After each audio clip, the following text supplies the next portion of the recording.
পেহেলগাঁওয়ের যে ঘটনাটা, সেই ঘটনাটাকে কেন্দ্র করে যেভাবে আমাদের দেশের জওয়ানরা আজকে পাকিস্তানি জঙ্গিদের বিরুদ্ধে তাদের জঙ্গি ঘাঁটি যেভাবে ঘুরিয়ে দিয়েছে এবং পাকিস্তান যেভাবে দিনের পর দিন তারা ভারতবর্ষের বিভিন্ন জায়গায় জঙ্গি পাঠিয়ে তারা রক্তাক্ত করছে, আজকে তার বিরুদ্ধে আমরা সর্বাত্মক প্রতিবাদ জানিয়েছি এবং ভারতবর্ষকে অখণ্ড রাখার জন্য আমাদের নেত্রী মমতা বন্দ্যোপাধ্যায় পরিষ্কার ঘোষণা করেছেন, আগে ভারতবর্ষ আমাদের মা, তারপরে রাজনীতি। সুতরাং ভারতবর্ষের প্রশ্নে আমরা সবাই এক এবং আমরা একটা দায়িত্বশীল রাজনৈতিক দল হিসেবে আমাদের দায়িত্ব জ্ঞানের পরিচয় আমরা দিয়েছি এবং আমাদের নেত্রী ঘোষণা করেছেন যে সমস্ত সৈনিকেরা তারা আজকে আমাদেরকে সুরক্ষিত রেখে তাদের নিজেদের জীবনের বাজি রেখে আজকে সীমান্তে লড়াই করছেন দেশের স্বার্থে,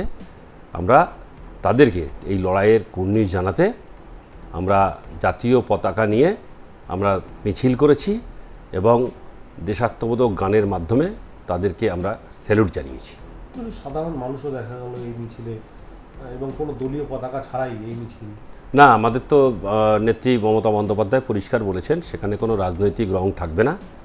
সেখানে সবাই মিলে সবাইকে আমরা আহ্বান করেছিলাম, জেনারেল মানুষও এসেছিলেন, তারাও উদ্বুদ্ধ হয়েছেন, আমাদের নেত্রীর এই চিন্তাভাবনাকে তারাও কুর্নিশ জানিয়েছেন এবং আমাদের সঙ্গে তারাও পা মিলিয়েছেন। আপনারা লক্ষ্য করলে দেখবেন যে জাতীয় পতাকা নিয়ে আজকে দেশাত্মবোধক গানের মাধ্যমে আমরা সেই সমস্ত সৈনিকদের আমরা স্যালুট জানিয়েছি।